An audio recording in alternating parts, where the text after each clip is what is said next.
What is up, everybody? Salutare, bine-v-am găsit la un nou video. Today we're looking at the patch notes for Season 5. So Modern Warfare 2 is dropping on October 28th. Warzone 2 will launch on the 16th of November. So that's just like 2 or 3 weeks before we get the new big map, the new Battle Royale mode, the DMZ and everything else. So this is the very last season we're going to see up until that point. So first off, when it comes to playlists, we're going to be looking at Caldera Resurgence squads, Caldera Iron Trials squads, making a comeback. Really nice to see. I didn't really enjoy Titanium Trials just because the overall HP was too low. And the fact that Iron Trials has higher HP than the normal game modes is pretty cool, and that really helps the skill gap. But anyway, it is what it is.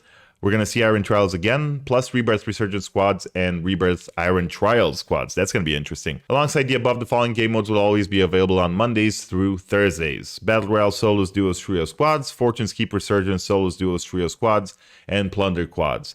Season 5 Battle Pass still includes 100 tiers, brand new operator, 2 new weapons, and 24 free items throughout. The EX1 looks like a laser. I'm not sure what that's doing in Vanguard.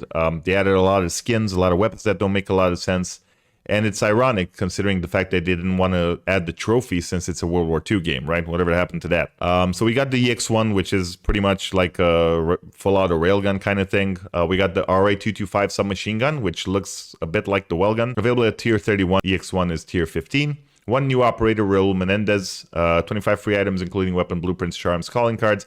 Pretty standard. New Caldera mode launch as well. Operation Last Call, inspired by Search and Destroy. You can choose to defend. I would choose not to defend it. By defusing bombs around the island, sabotage it by detonating the explosives at designated bomb sites. This is the thing we've been seeing with the giant lava rocks, with the flow of lava across the peak. Kind of interesting. I'm not sure why it took a year and a half to get us to this point, and it's the very last season. Solos are now for 50 players on Fortune's Keep. Duos now 50, Trios now 51, and Quads 52. I know, if you're not at Keep or Winery or one of these big locations that a lot of players flock to, especially for buy points, for example, with this increase in additional players, we have also increased the availability of supply boxes, as we have been happy with the pacing of looting relative to squad size. Kind of, but not really. We'll see how it plays. I like the idea. I like the fact that there's more people. For solos, it might get campier, which is not a great thing. But for trios and quads, that should play infinitely better. On Caldera, we got the Volcanic Peak rework POI, Task Force Tyrants HQ, Boiler Room is the new Gulag. They said it's inspired by the original Gulag Showers. Doesn't really look like it. It's a little bit similar in terms of layout, but it doesn't look the same and it doesn't feel the same. So I'm not sure. It's inspired. That's a bit of a stretch. Sun rays through smoke, new weather and lighting. I feel like the game is too blurry and there's too much clutter anyway. Ooh, that's going to be cool. So Rebirth Island will also receive a special limited time mode, Rebirth After Dark, on Friday, September 2nd. So pretty much next Friday. Through Sunday, September 4th, that allows players to experience this fan favorite experience after the sun has set. And that's one thing they could have done sooner, right? If you're not going to change the map, at least change the weather on the map, change the time of day on the map. That's one way to switch it up and to give your community something fresh without actually having to change anything really, right? You just turn off the sun. A couple of bug fixes.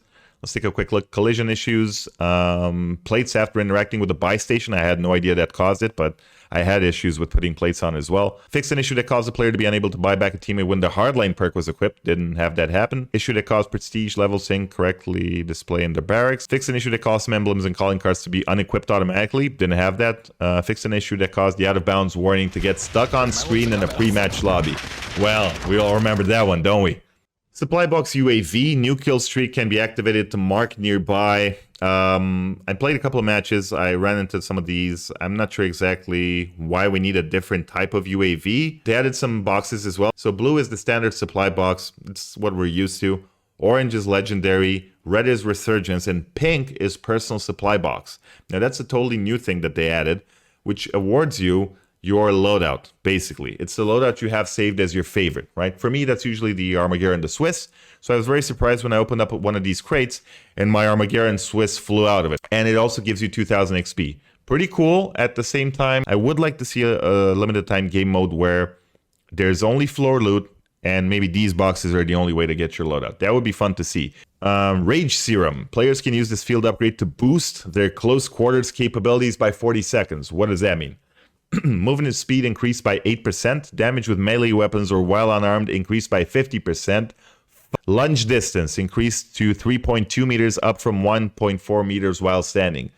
Melee stun power increased by 50%. Who's punching people when they're getting shot in the face? Just think about that. Quality of life updates. Precision airstrike improved the precision airstrike danger UI notification to be more consistent. They didn't really show up most of the time, so that's a good thing if they actually fixed it. Note that precision airstrikes will continue to shoot through glass balconies and wall-bang penetrable buildings. So if you're next to a wall that is precisioned, you will get knocked. You still need to center yourself in the middle of the building, away from any windows, walls, or anything. Added the functionality to the quick inventory menu to allow the user to toggle the gas mask on or off. At this point, you need to hold tab and then click the gas mask, which is still good because you have the option of doing it. I don't feel like that's the best way of doing it. You're not going to be able to hit tab and then quickly move your mouse on the gas mask wherever it is while you're running and dodging and sliding, and I don't like it. Buy station updates to new supply box UAV kill streak has been added. On the perk side, Serpentine has been nerfed hard.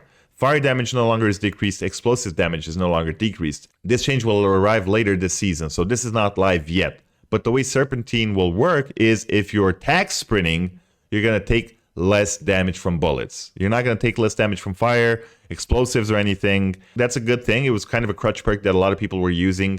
Personally, I would rather run EOD or double time. Later in the season, we'll be making an additional change that causes Serpentine to only be in effect while tactical sprinting instead of regular sprint. Right, just what I said. Okay, battle hardened, stun and flash resistance increased to 80%. That's pretty good. They were 50 at 70.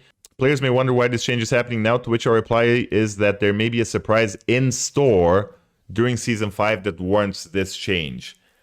I'm not sure what they mean specifically. So Vanguard Marksman Rifles now have assault rifle ammunition. That's a huge change. That's a really good one. At the same time, I wonder why they don't do it for Modern Warfare. You know, the SKS and the EBR plus the Mark II, but not necessarily because that's lever action. That could be a sniper. But at least those two, the SKS and the EBR, they just have the max 40 bullets.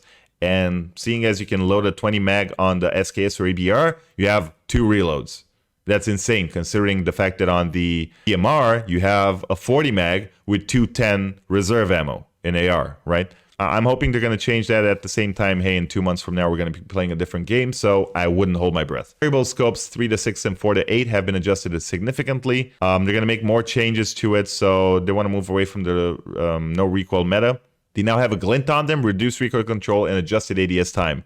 This will have a significant impact on the long-range playstyle, enabling wider options and not total domination from Vanguard assault rifles. It's good of them to notice, kind of late, right?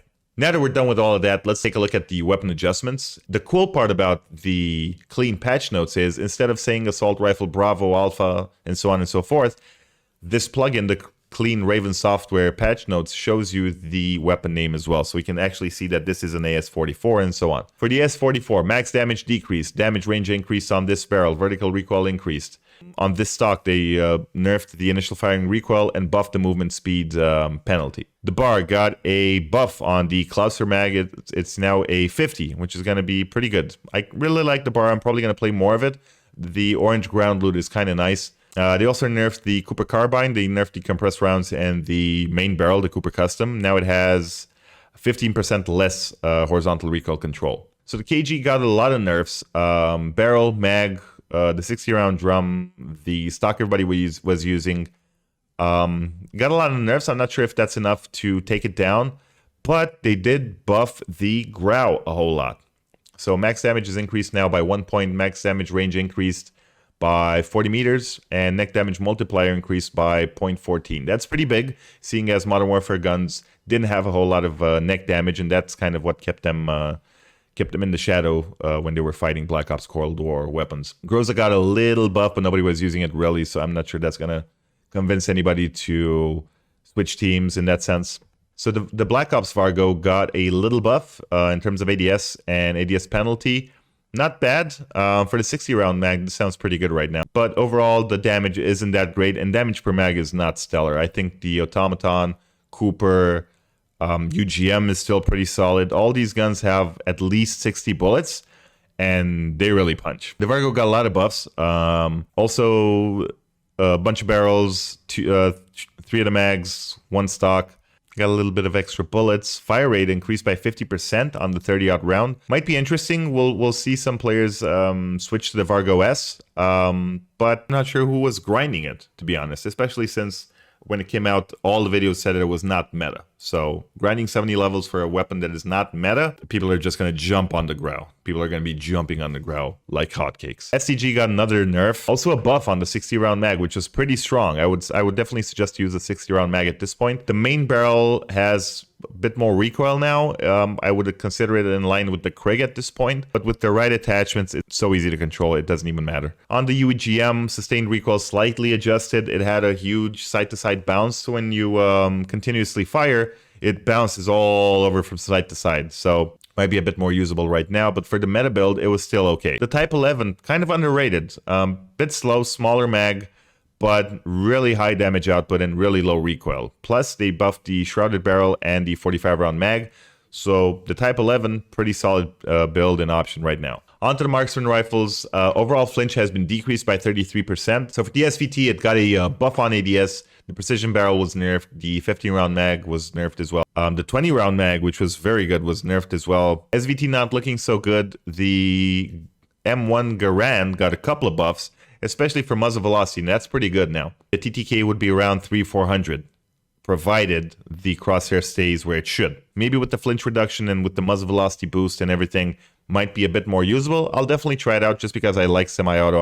I have a pretty good trigger finger, so G43 got a lot of buffs. Definitely going to be very competitive at this point. The buffs are pretty substantial, especially when it comes to min damage. It would kind of play into the DMR meta and being able to output a lot of damage in very good time. M1916 is the marksman that has the full auto build on it as well. Might be interesting. The buff isn't huge. It's just 30 seconds for ADS, and recoil recovery is a bit better by 10%. Rate of fire bonus on the 20-round mag got a 15% nerf, so that's pretty huge. Modern Warfare crossbow got a huge nerf as well. It was only a one-shot kill if you land the explosive bolt and then they get knocked by the explosion. But apart from that, I would say the crossbow isn't worth using at all. If you don't have the explosive tips, I would just leave it alone. Seriously. Combat shield now moves you slower. The scythe got a buff on melee damage by 5 points. I'm not sure what the melee damage is by default. Should be 150 across the board, I would say. So this weapon was probably underperforming compared to the other melees. Wokodachis, the little swords, the shawarma swords, now have less range. But at the same time, it's like the really annoying players use the Kali sticks. And since I'm not seeing a nerf on those, we're probably going to still run into them. In case anybody uses the Clouser, they buffed it a whole lot. 12-round mag, the main barrel that people use. I'm not sure what this one was. This is also a barrel as well. Next up, they reworked the snipers. Flinch decreased on heavy snipers by 11% and on light snipers by 40%. Now that is huge. The damage isn't stellar on the car and Swiss, but the flinch on the car was holding it back a whole lot. Flinch decreased on light sniper rifles is a great thing. I'm definitely looking forward to seeing how that stacks up. Also, the Tundra got a huge buff, a totally huge buff. Damage range increased by a little bit, just by 8 meters, but the upper torso damage multiplier was increased by 0.4. Lower torso increased by 0.25. Extremities 0.1. ADS transition time decreased by another 30 milliseconds. I feel like the Tundra is one of the better or even the best quick scoping sniper you could use. And the fact that they buffed the damage range and the damage multiplier just means you will be able to get more one-shot, one-kills, which is amazing. Headshot damage is still the same, but that upper torso damage multiplier might make a huge difference. Type 99 got a little nerf on the upper torso, but everything else has been buffed when it comes to neck damage and sprint to fire. People still using it. That and the 3 line, which has better rate of fire now. Damage bonus decreased by 3%. It still kind of hit scan. It's still got a 20-round mag. Shitty looking optic. And the recentering, the way it moves the optic to the side and then puts it back, it's whack. Combat shotgun got a nerf on headshot, neck damage, 12 gauge, and sawed off. I haven't seen a lot of people using it. I feel like the spread isn't as good as it could be. It's definitely not as good as the Modern Warfare shotguns, which have much better, much tighter spread. For SMGs, we're making some adjustments to widen the close range meta even further. They really nerfed the Armaguerra, decreased the movement speed, vertical recoil, horizontal recoil, headshot damage multiplier, muzzle velocity decreased by 10% on the Precisione barrel. 72 round mag wasn't using it, 60 round mag was using it. Now you get a 2% extra movement speed penalty and 2% extra ADS penalty. I'm not sure if that's a deal breaker for myself personally. We'll just have to see how it stacks up. For the Marco, it got a nerf on the max damage and the mid damage. The mid damage range was buffed by 5 meters, which is pretty good. It was still pretty good as sniper support, and I feel like it's kind of moving towards that fully. You know, up close with the fire rate it has, it doesn't beat an Armaguerra, it doesn't beat a Blixen, it doesn't beat a Type 100, not even an MP40. But the high damage output means that if you hit headshots or if you use it as sniper support, then you're able to take advantage of it. Nerf both barrels as well. Marco not looking so good at the moment. The Blixen, the F3, now has 15% more recoil. Actually 15% less recoil control. It's pretty big. And the 54 round mag had the headshot multiplier removed. That's pretty crazy considering that was the one thing that that mag did differently, right? They removed that thing that made it unique. They scaled up the upper torso damage, decreased the ADS time penalty by 1%, and made it slower by 0.5. That's not huge. I wasn't using the 54 round mag, to be honest. I was using the 72 with the F3 barrel. The 72 with the F3 I would say would still be easy to use, but at this point, even with hollow point, I don't think the TTK would be good enough. I feel like the MP40 with the short, the Wellgun with the short, anything that has higher fire rate does better in this meta. And the Blixen is pretty good for fire rate, but it's definitely not faster than the Armaguerra. The Armaguerra is insane.